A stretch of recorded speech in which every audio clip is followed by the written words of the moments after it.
Lucas is a software engineer turned founder, and his product Stagetimer is a really simple idea, but it's super successful and it's become his full-time job. I was very lucky that my first project idea already got monetized and has users and has customers, and it is called Stagetimer. The way I describe it is, if you've ever seen a TED Talk, you see somebody standing on stage and they look at a screen in front of them with a number ticking down, right?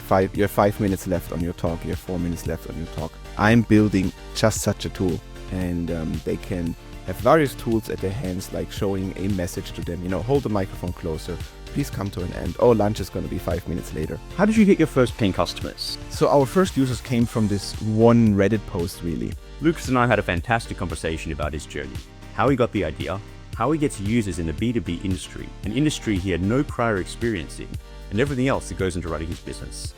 This is a slightly longer one, but it's well worth it. Lucas goes into great detail and shares some amazing insights. Before we get to all that though, let's go right back to the beginning.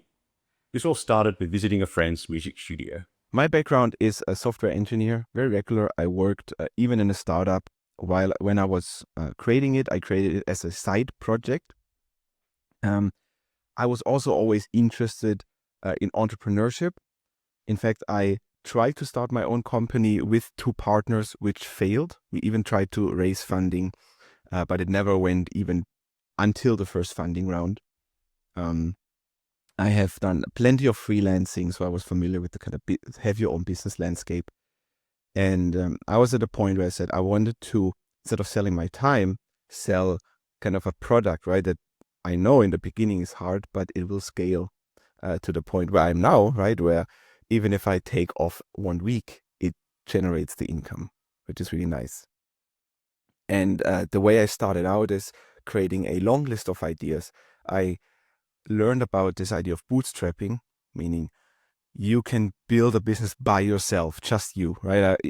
It's often not easy, because in most people's minds, a business means you have a team, you need funding, you need all these big things, right? You need a logo. And then I learned about bootstrapping and understood, no, you don't need all of that, right? You build your tool and then you register any old domain that you can find, and then you put it online.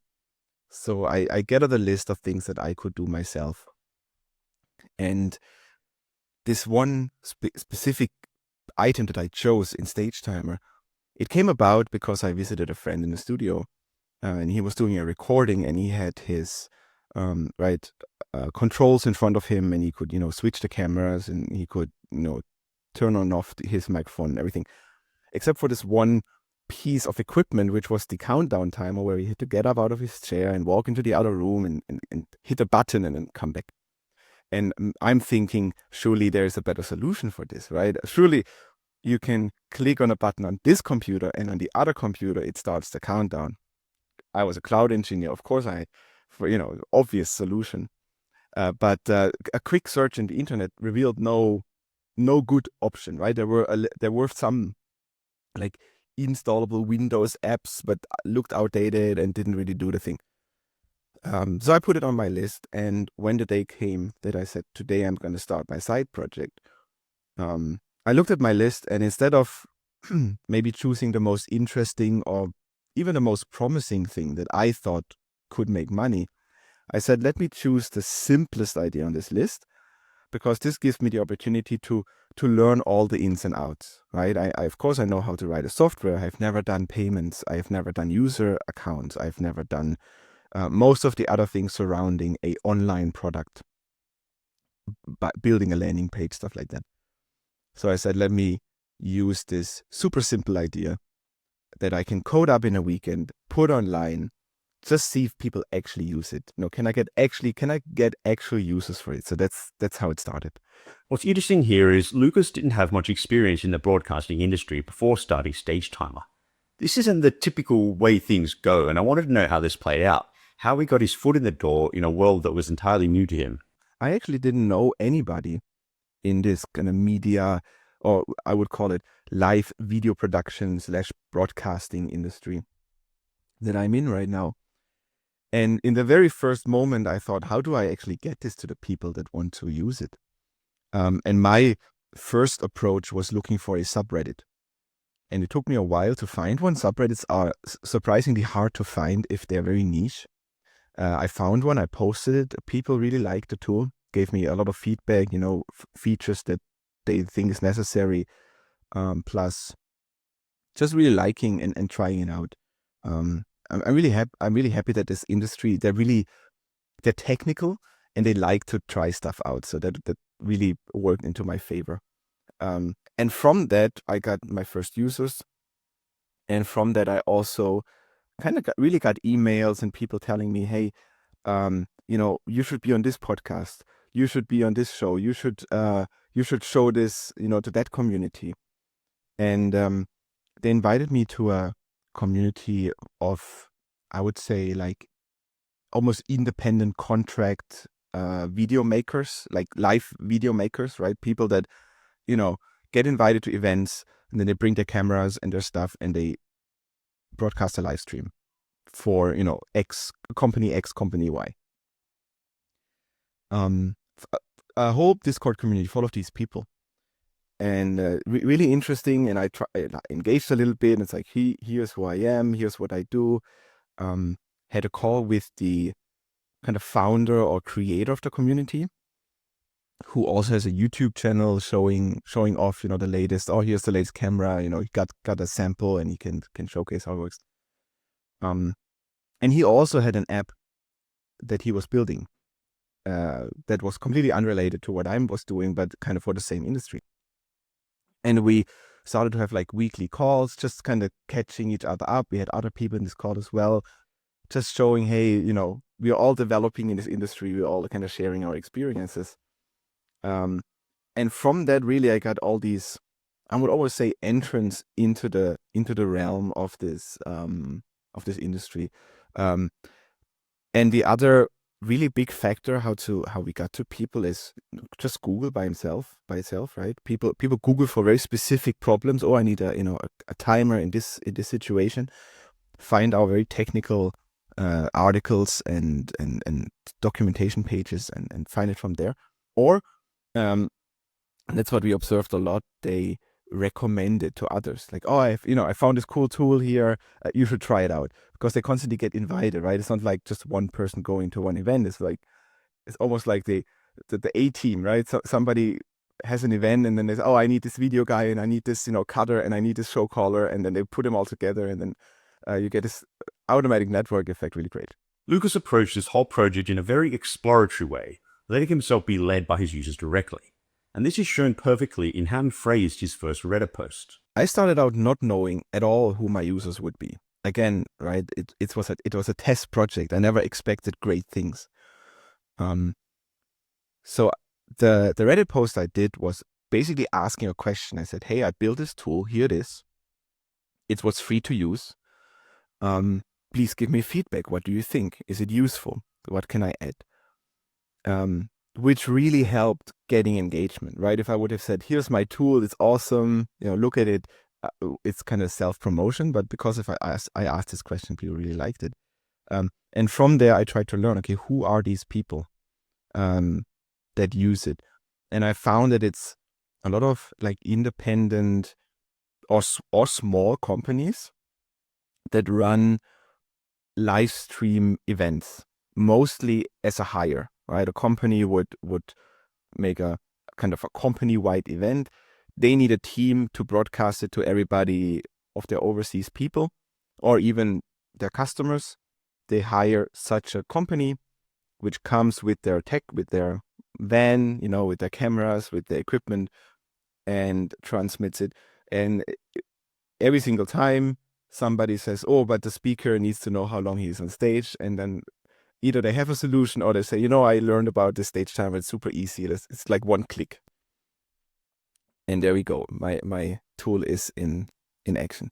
So this was our first real customer segment. And from there, we try to understand who is actually using it. And the way we really learned it is by getting emails. We always made the kind of support email address our one point of contact. We didn't put a live chat script on our website because we thought we want to do customer service well.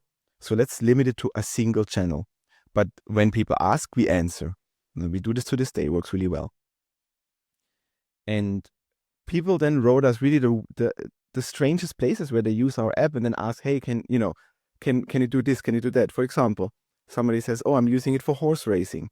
Can you do a certain thing? I forgot the feature that they requested. Or somebody else said, oh, we are using it in a nightclub. We need this. Or we are using it for CrossFit training. Can you do this kind of interval stuff? So these are definitely, I would say, more exotic use cases. But we kind of implemented them, right? Somebody's using it in his university classroom. And then when he comes late, he goes with his cell phone and says, I'm 5 minutes late. Or when he has a test, he says, here's your 20 minutes, to do your test, which is really cool. But then the most people are of these kind of video makers, live stream makers, and even broadcasting companies. I loved his answer when I asked him about the branding and the identity and the name of the company. It's the complete opposite of what most people would typically think to do. I once did a startup with two partners, and really want to do it, classic startup. So we even really designed a name. We did several meetings to choose the name, and then we had a designer to create our logo and our kind of branding colors. And this time I thought I'm gonna do the exact opposite. I'm forcing myself not to spend any time on the name. I basically grabbed the first free domain I can find, and the logo is just gonna be the domain name. So I thought about it. Okay, how do I call it? And I call it Stagetimer because that's what it is. It's a timer that lives on a stage. And the IO domain was free. I liked IO. It kind of feels like modern. It feels like cool, online tooly. So I registered it. And another reason why I chose Stagetimer, I wanted a domain that is short enough so you can just remember it quickly, and it also has the thing in it, so that we already get this boost on Google, right? If somebody looks for a timer on stage, it's already in the domain, so we get this kind of integrated Google search boost, right? If I would have called it, I don't know, Otto or some kind of name, you have this kind of extra obstacle of getting Google to know that this name is associated with a certain thing, which I didn't have anymore because it was already built in. Where did your first paying customers come from? So our first users came from this one Reddit post, really. And to kind of highlight a timeline here, I launched it in November 2020. That was when I launched, put it online and put it in this post. And it really took me until, I'm looking at my timeline here, it took me 8 months to implement like the kind of user authentication and payment method and a pro feature, because I was doing it as a side project beside my full-time job. So for the first 8 months, you couldn't even sign in, right? You couldn't even purchase anything. It was just a free tool.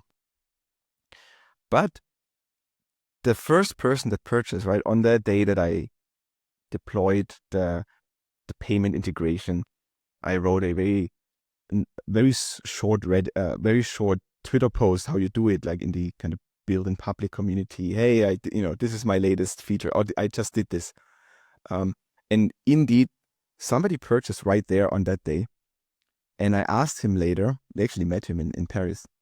And he said, yeah, he knows us from this very first Reddit post. So indeed, there's this line from this first post to our first customer. But this is not the rule. This is the exception. Most people, in fact, come through generic Google search, because we have been working on the search engine optimization, on the content more and more, and a good part also comes from direct mouth to mouth marketing, right? I would say. I asked Lucas about his monetization approach and how he went about pricing Stagetimer. Now, this is a bit of a longer answer, but the info he shares here is excellent. Yeah, so that was the first, right? Slap the $8 price tag on it. Very classic. Subscription revenue, monthly, yearly price, and people purchased. and later then told us how ridiculously cheap it is. And we thought, if literally our customers tell us it's ridiculously cheap, we probably are too cheap. So we refined our prices throughout 2 years, really. And there were a few very crucial changes that we did. The first thing is we raised the price, right? We kind of understood, as an example, there is a social wall product where you on your events, you can have a screen and it shows, latest tweets, latest Instagram posts, whatever. And they charge, I forgot the exact number, but something around $800 per event. And we thought, wow, this is like a completely different category of price than we have. Now, we didn't go that high because I felt like if you go to that price, you need to have a certain, I don't know, telephone line that people can call to order. Like if it feels like we're already in this kind of sales area. So I decided on, we landed on like a $24 per event and $180 per year. It is probably still on the very low side of the spectrum, but there is a reason for it. Now, I could have said broadcasters have a ton of money, right? For them, $1,000 per show is a rounding error. That's what the camera costs per minute for, kind of in this realm. However, the way we get to these big people is through the small people, through the contractors that come in and use our tool, and those don't have the spare change. So we intentionally made it a bit cheaper, a lot cheaper, so that we wanted to be this no-brainer app, right? If you run a show and you need a timer, it's like, this is the no-brainer. Like $20, right? It's like, of course I spend this. It makes sense. That's what we wanted to be. Because then our logo makes it into the smaller productions and from there into the bigger productions. So that was my thinking, and I think it worked fairly well. Hence the, I would say, lower than probably optimal price tag. However, that begs the second question. If you have the low-end users and the high-end users, how do you separate them from one another? How do you make sure that the low-end user can use it for cheap and the high-end user pays the high price? Like, because they see the value. It's very hard to do. And our first test was to say, well, the low-end user can only change his logo, and a full-end user can, put like a background and different fonts and colors and can do more visual stuff. We thought the high-end user, he wants to have like this corporate identity thing, while the low-end user just needs a time. It worked a little bit, but it didn't quite work out. Then we tried to experiment around with the limits. We have something called connected devices. So if you have the dashboard open, you can share a link with somebody, and they connect to your room and can show it, and it's like a live update. It's a socket connection. So I limited it. Free has a very low limit, and then you have Pro with a kind of very moderate limit, just enough for a regular production day. But if you want to do anything more, like really share it with people, maybe your viewers, or maybe you want to share it with more people that are in this big production, you need the kind of premium tier, and then you pay double. And this worked fairly well. The problem we had is that it wasn't really clear from our pricing what the actual advantage was. So in our third iteration, we said, okay, let's make our pricing, and this is also a typical thing with products, you make your pricing very complex because you have all these different, here could be different, here could be different. So I said, let's simplify this. Let's make very few differentiators in our pricing, but highlight them better.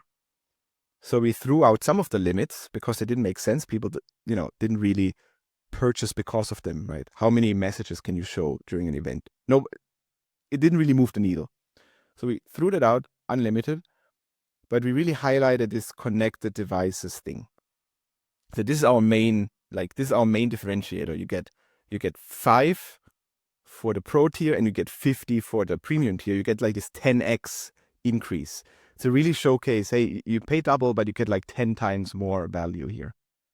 And this worked already much better. So the questions, literally people asked, what is the difference between the two? Stopped coming because it was more visible. And then the third iterations we did is saying, well, usually the bigger a company gets, the more people need to use it. So we implemented a seeding, per seat pricing. So you can invite people from your company, and the more people you have. This is kind of the classic. If you think of Airtable or Miro or these kind of productivity tools, they usually have this per seat pricing. However, it doesn't perfectly make sense for us because there's no real advantage of inviting team members over just sharing the login. Because your user account doesn't really, there's no like, if you think of Notion, right? You have this separation of this is the comment I wrote and this is the comment you wrote. But in my tool, we don't really have this differentiation. It doesn't really matter who does what. It's all one database table. However, it did work out. So some companies actually started to purchase more members and thus give us more money. And then the last change that we did is that we observed how people use our product. Now, we had an incredibly high amount of churn. Churn was at 12-13%. And churn is crazy, has a crazy effect on your business. If you think of a 10% churn, it means that you have to replace 10% of your users every single month. Now, in the beginning, this is kind of okay, but once you get, let's say you have $10,000 of revenue, that means you have to replace $1,000 of revenue of new users just to get into the growth. It's crazy. And we were at this point and we thought, what can we do? And we asked the people, hey, why do you cancel? And it was all the people that bought the monthly, month-to-month billing plan that told us, well, we only have one event. And then we don't need it anymore. And then we have the event next year again, and then we need it again. So they didn't really dislike the tool. They didn't cancel because they disliked the tool. They canceled because they just had a need for one period. So we said, why don't we lead into this? We make this a little bit more expensive, our per month price, but we don't extend it. It's just after 30 days, it just expires. So we called it like a one-time or event license. And it was hugely popular. People really liked it. They understood the idea and they purchased it all the time. We have people that purchased this one-time license 17 times in a row. And we learned that it makes sense in 2 additional ways, right? Like you could kind of accuse us of, hey, yeah, you just shifted the problem. You just kind of took away the churn number, but it's the same thing, right? It's like 6.5 a dozen. But it had 2 additional effects. One was that these contractors, they wanted to have an invoice to send to their client, right? They said, I want to have one invoice per event. And if I do a subscription, I always have to kind of break it out awkwardly into pieces and they don't like it. So now they have one invoice, they can send it to their client and charge for it. Perfect. And the second thing is, people would forget to cancel and then write us and say, oh, I used it only for 1 month. I forgot to cancel. Please. And we got so many of these requests. It was immense amount of work. And we had to refund, right? And there's always a refund fee, so we lose money. So it was, in the end, a net positive doing this change, even though it meant our monthly recurring revenue growth went down a lot. But so did our churn. Like it went down to 3%, 2%, which is much more manageable. Having slow growth, but having a product that fits much better into our market than the very classic subscription model. Now, this was a long answer, but I think it's good. What do costs look like for a business like this? The biggest cost factors are actually going to be ads, if you run them, and people, if you have them, right? For us right now, we have one contractor, which is definitely like by far the biggest thing in our expense. And then next after that is Google Ads, because we, I think we set it to like $1,000 per month. And I can talk about this why. um, but that's like the two biggest ones, right? And then only then we have stuff like operations, and server and cloud. What you want to avoid is like this subscription creep, which is very easy, right? You get one thing, you get another thing, you get another thing. And the best way to avoid it, I found, is just like every time you need something, you ask yourself, do I really need it? Can I get by without it? And you try a little bit to get by without it, and you try a little bit to get by on the free tier. And if you realize it really adds value to you. Let me make an example. Sentry, right? Sentry is an error tracking tool. I signed up for it. It has a very generous free tier that helps a lot. And we hit that limit. And I said, this is really valuable because it shows me a lot of stuff that I otherwise couldn't easily find, in terms of, error happened on this line and this thing, on the client side, which I will never see. And it's very hard over email, telephone to debug these things. So I said, well, this is worth paying for, even though it costs a significant amount of money. Yeah, I think this is a good example. And then we really try to keep it as low as possible. But when we see that it adds value, we invest. Next, I wanted to know what the day-to-day looks like for Lucas and how he structures his time and his tasks. I like to preface it with, many people, when they're alone, they do this cycling of, I build 1 week, I do marketing 1 week.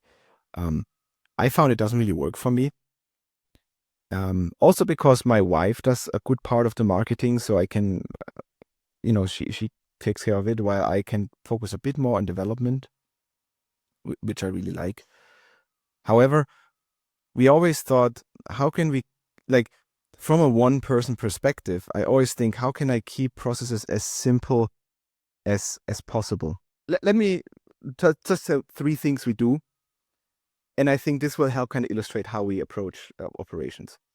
So one thing we do is we tried out HubSpot for customer relationship management in the beginning, right? Because eventually you need something. You have an email account, but it's not enough. You want to have some information, some context to people. And we found it overwhelming. We found it's kind of hits you over. It's okay for a team, but it's just way too complex for a one person show. So I settled on Airtable.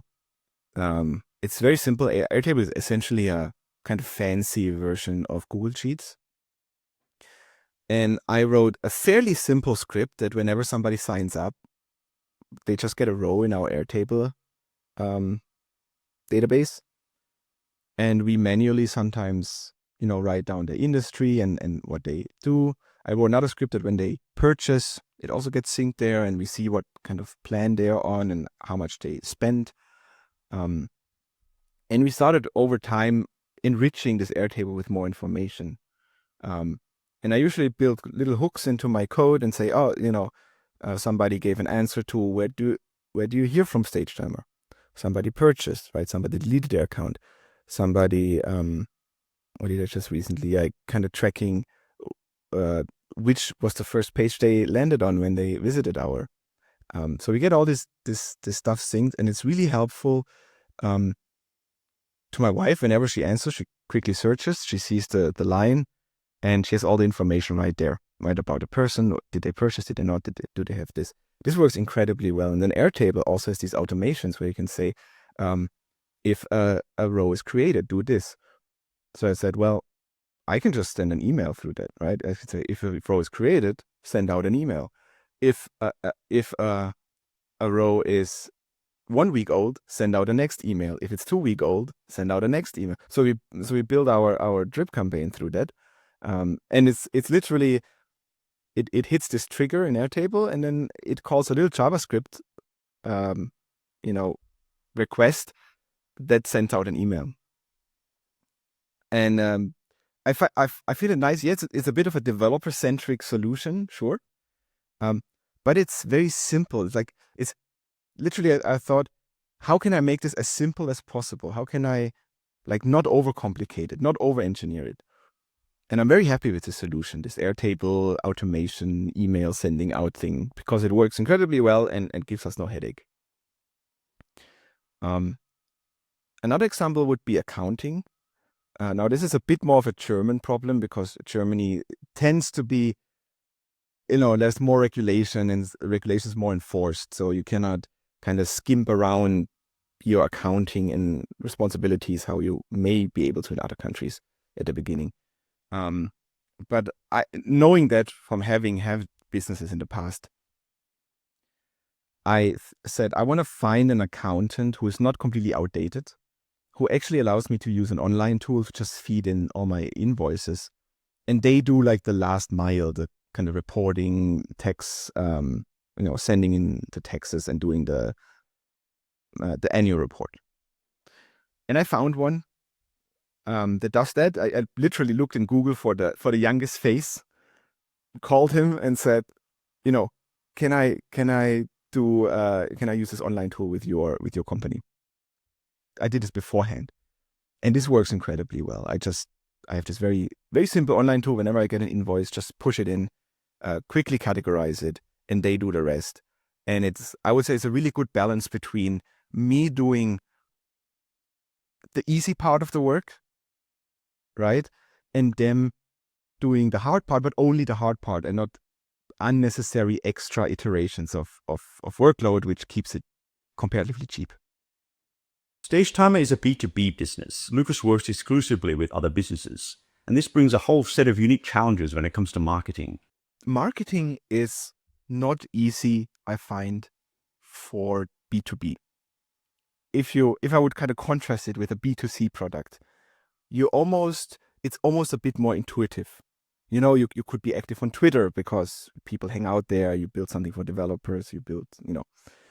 You could hang out on Instagram. You can do the TikTok, right? You get the virality effect and you get your users this way. Google ads work really, really well for B2C, just general search engine optimization. And then you get into B2B and you think, okay, where are my users actually? Where are the people that purchase my product? And you find very quickly that they are, well, not on Twitter.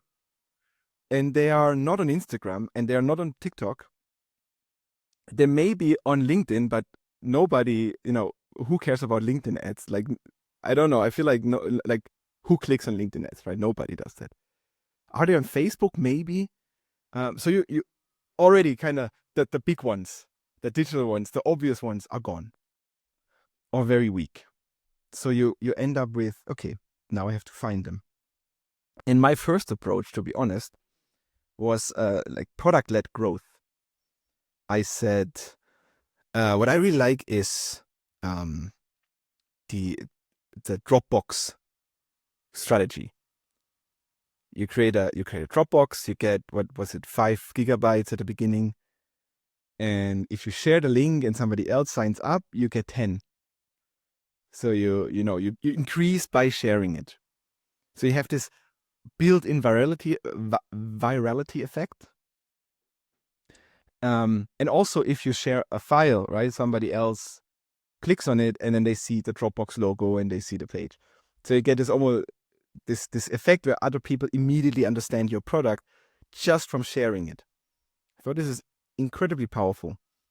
So in Stagetimer, I have a little bit of that, because when you create your room and you set up your show, you can share a link with somebody else and they can open it up, and then they see the countdown, they see what's currently happening, or they can even see the agenda of the whole show. But also they see our logo right there. And I thought, if I keep a freemium tier in my plans that is very limited, but just enough so you can share it and can run a very, like you have a church service, you can run it with that. Then people will see this logo on their screen. And in fact, this works. Like the other day, there was a picture on Reddit of a Trump rally, and somebody backstage made like a picture of the speaker and the screen that was and it was displaying Stagetimer. Now it was a little bit grainy, and you could barely make out the logo. But it's like the big number that says, "Oh, you're 5 minutes overtime, please," and it says like, "Please leave the stage. Trump is waiting." And it became viral because of this. This person this woman let Trump wait. But for me, it was interesting because it showed my product being used right there, and I could identify it because my logo was there as well. So, which means I used the free version. But hey, who's the judge? And I saw it on Reddit, and it actually made its way to the subreddit. Initially 3 years ago, posted my timer, and people identified, oh, this is Stagetimer. I've used this a lot of times, so I could see it works. Like this loop, it works. It's very hard to measure because people don't tell you I saw it on a screen from another person, and you cannot measure it programmatically. So it's a bit like more of a feeling, but I feel like it works. I have this a good reason to believe so. Now, product-led growth. Now, what are the other things? We tried at the beginning running ads in different platforms: Google, Facebook, Instagram. We even tried YouTube. And what we found is you get very different numbers, right? Some have high impressions, like YouTube has incredibly amounts of impressions on your ad. But we get literally almost no clicks. Now, it may be that we just didn't have the right video. It is an art in itself, I admit. But we just compared what we had at that time, and we didn't have a lot of money to try a lot. Yeah? We kind of gave it one shot. And we ended up on Google and said, well, Google ads performed the best. So we said, let's take all this money and let's put it all into Google ads. And that's what we did. And we grew it. We grew our budget. We kind of kept it like at 10% of revenue. Sustainable, because, we have to pay ourselves. We have to eat. And kept it growing. And then eventually, as we grew it too big, we observed that Google really likes to use your money.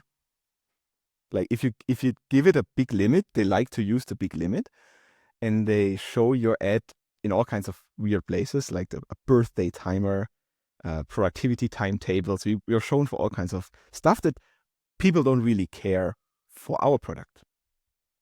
So my wife is weekly looking in, making sure we put negative keywords to exclude searches that we know will never lead to a purchase. And at the same time, we keep our budget intentionally low so that we don't get these kind of wasteful keywords. For example, the other day we had timetable as a keyword. Timetable is something that is common in productivity tools. Productivity tools, they do a lot of marketing, a lot of ads. So the bidding value on this keyword is very high. So not only does it not help us at all, it also costs us a lot. So you have to exclude it. And we found if you keep the budget in Google reasonable, it doesn't do that. It kind of concentrates a bit more on the valuable keyword. Now, on the other hand, our niche is small enough that the volumes are just very low. Like the keywords that really purchase are just very low volume. So that's probably the other effect why Google eventually, after whatever, $1,000 says, let me try wild stuff, because nobody searches for the actual conversion stuff.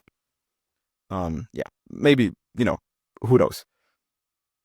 So that's the one. Then we do content. We write content, and we did experiments as well, right? We had a content writer that the classic articles, and we have some that perform well. We have some that perform awfully. I had the idea of doing something called programmatic SEO, where you generate pages based on a link. You can do this with milestones as well. When you say, you basically make questions as links, and then you show content based on these questions. So what we did is you put a countdown in the link, right? I want to have a 1 minute and 30 seconds countdown. And then the 1 minute and 30 seconds written in the link. And it just generates a page with that countdown. So we can generate like thousands of pages, right? For every single iteration of like 1 minute and 30 seconds, 1 minute and 31 seconds, and 32 and 30, and so on. You get the picture. And in fact, they started ranking. In fact, to this day, the highest kind of impressions come from these pages, which is totally funny, because if you search, you can do this right now, go to Google, search for 5-minute countdown timer. Not only will you find like tons of YouTube videos with 5-minute countdowns and silly egg timer pages, you also see a tool by Google itself right there at the top where you can click start and it counts down. Still, people click on it. I don't know. It's just maybe the volume is so big. I don't know. It works. However, you also have to measure. We have to measure, do people that click on these things actually purchase in the end, right? Convert. And here the picture looks very different. Now we are tracking this for a while now, and we always look, okay, the person that landed on this page or the person that came from this, to their purchase. And what we find is that people that end up on these programmatic countdown timer pages, they basically never pay and never purchase. The actual tool, like the people that look for this and the people that look for our actual tool are different. Venn diagram doesn't really intersect. Same for some of these articles, right? We have good articles. What is a run-off show? What is a rundown? Here's with example Excel sheets and downloadable stuff and how you do it. And same observation. They do perform very well when it comes to impressions and clicks. They do not perform as well when it comes to conversions into customers. However, on the other hand, we have pages that perform very, very badly when it comes to clicks. In the overall picture, we have a website, a documentation page, for example, that says, how do I connect Stagetimer with, sorry, my mind, little mind fry. How do I connect Stagetimer with the Stream Deck? Let me just pick one up here. This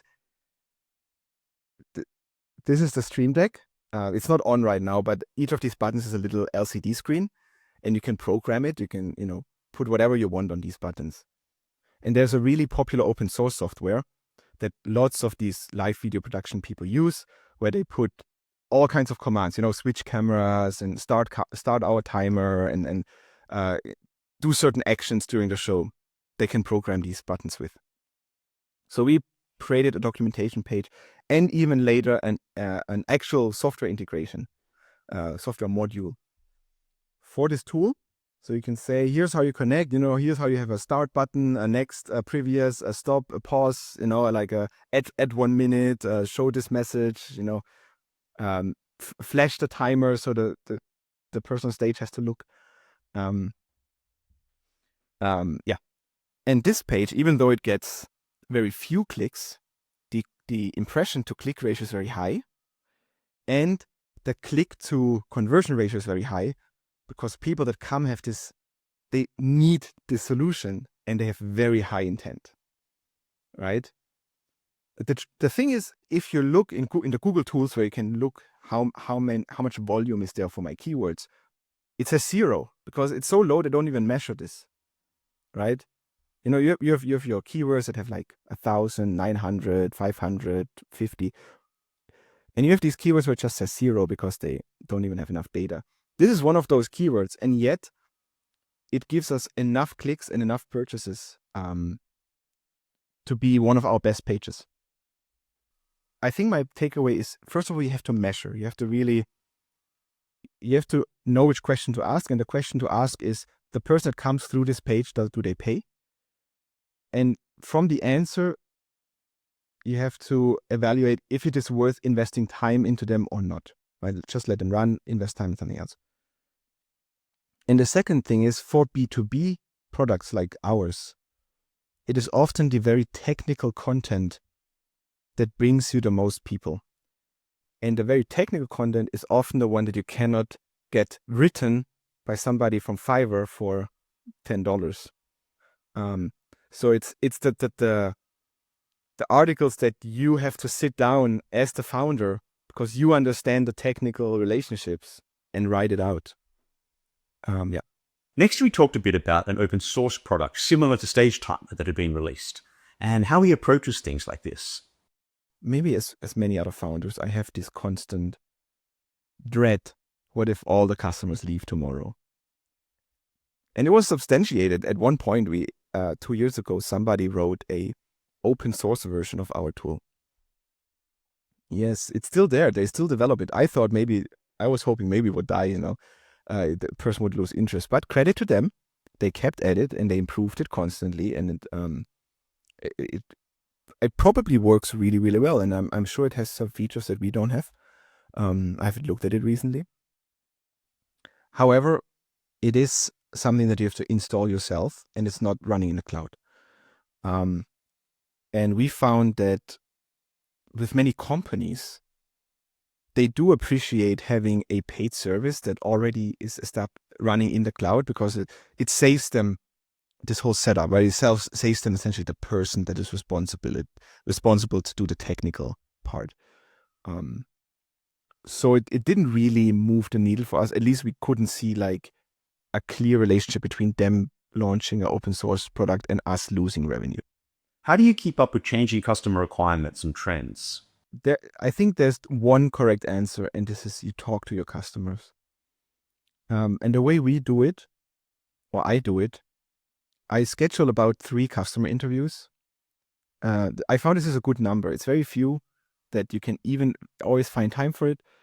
And it's just enough to really identify the big things, right? You have these interviews. You want to do this with people that are excited about your tool. Ideally, you do it with people that are very silent about your tool, because the ones that are silent are usually happy users. And they just talk. Like, I don't even need to ask many questions in these interviews oftentimes, because I just get there and they just start talking. This is how we use it. Sometimes they bring the whole team, like we have 5 people in Zoom. And it's like, oh, we use it, like I use it this way, I use it this way, we have this. And then in this conversation, naturally you get, I would be cool if we could do this, or this has been a thing that I've been missing for the whole time. And you get these tidbits of how they use it, which is really, really important to know. How do they use my tool, right? Especially if you're not, B2C is kind of obvious because you are your own user sometimes, oftentimes. But B2B, you may not, I'm not. I just listen, like, how do they use it? In which ways do they integrate it into their shows? And just 3 in in 1 week or in 2 weeks. And then you listen and you hear kind of these points pop out over and over. Okay. After the 3 interviews, really, you usually have like 3 to 4 issues that you feel like everybody touched on. Everybody had kind of the same thing. And then you extract that into feature requests. That's what I do. And then I'm implementing them. And I'm really taking the time to implement these things. And once they're implemented, once they're launched, I give it a bit of time because I know feature adoption needs some time, especially with our customers that don't always have a show running, maybe not always want to try the latest stuff. And once we have feature adoption, we schedule another 3 interviews. And we hear the next 3 things that hit, like the first ones, like the bigger bubbles, the bigger pain points are now gone. Now we get the next biggest pain points. And this is how we iterate into our product. And how do you go about sourcing these customers to talk to? We tried it at the beginning, like, how do we get people to talk to us? But it turns out, my wife does customer service and she knows the people that wrote us already. Some wrote us just reporting that they use it and they're happy. Some ask questions. And I ask her, do you know 3 customers that would love to talk to us? And she, has like more than that. And we just write them and say, hey, would you be open to a call? I would love to know just write in the. I would love to know how you use the tool and what pain points you have with it. And literally, we never got somebody refuse it. Either they don't answer because they don't have time right now. Always happens. But if they answer, they're going to say yes, and they never expect anything in return. In fact, it's quite the opposite. They're usually so happy. Hey, you take time with me. You care for me. Like you listen to what I say. It's super valuable. And I think this is also like a B2B thing, right? And I feel like in the consumer market, people pay very cringy with money. They don't like to pay a lot of money, but they also expect more than they pay for. And they're usually not open to these things. In a B2B setting, especially if you go into a niche like ours, where there's not 100 developers building 100 tools for the same problem. There's maybe two, right? 2 tools available. People are super happy that you care for it, that you even build this tool for them to make their lives easier, right? That they don't have to use the Google Sheet anymore, or they don't have to hold up paper with signs anymore. And then even you caring for them, you wanting to hear their opinion, it's usually enough, we found. For our final question, I asked Lucas how he defines success, and his answer was more about balance than money. This is a very good question, because just yesterday I talked about this with my co-founder of the other tool called Rundown Studio. And I think subconsciously in my mind, success was what most people think of as success, big revenue number. And I have if you go to my Twitter, there's this illustration on the header. There's like 3 mountains, and a guy climbs up, and the first mountain is like 1 million per year, and the second mountain is like 100 million per year. And I kind of make this fun of, I want to climb these mountains of annual revenue goals. And it's true. I think that's definitely a measure of success. However, yesterday we talked about it, and we came up with something else that I really like. Said, how much should we hustle to get the second tool growing, to get it to, big numbers? And he said, you know what? I would actually be really happy if we can reinvest all of the money into itself, because we already have our other tools, we already have our income, right? We can reinvest that money. And we build up a small team that allows us as founders to have as little touch point as possible with this tool. Basically to, have our weeklies or whatever, and keep it running by itself, keep it developing by itself. And I found this extremely attractive, because if you're a founder and you have built more than one product, or you run more than one project, you realize how much work it is to keep everything like context switching, do everything at the same time. Even if you just do freelancing and build your own product at the same time, you already know how hard it is. And it can be incredibly daunting to think of hustling 2 projects or even 3 or 4 into a big revenue number. And I like this idea of, why don't we have as a goal that the project is self-sufficient, right? It has our goal of success is, the less we have to touch it, the better it is. Of course, eventually it should grow enough so it can actually bring us some money. We don't want to reinvest forever, but hey, if we can have almost no touch point, and then in 3 years it suddenly starts giving us, some revenue, I'm happy. And it's like, wow, this is a really cool goal, and this kind of de-stresses yourself almost. Like you think about, that frees me up to do something else, to experiment around, to build my next product. Yeah, so that is success, I would say. To have the one thing that supports you, but also frees you up instead of ties you down to do the next cool thing. Lucas has gone so deep on his answers here and shared so many valuable insights. I especially loved how much of his approach is focused around his customers' needs and being led by them directly. And being in an unfamiliar industry might have given him an unbiased view in terms of what features are needed. It's really interesting. This is only half of our full conversation. If you'd like to hear a whole lot more from Lucas, head over to milestones.so. Thank you for watching, and I hope to see you in the next video. So we really try to ask people. Good example, just last week I sent out an email. I created a Tally form I wrote like my kind of the 12 next, or not, it wasn't 12, it was like 7 or 8 next features that I think are really important features. I put them in a list and I said, rank them for me. Which one do you think is most important, or which one do you think is least important?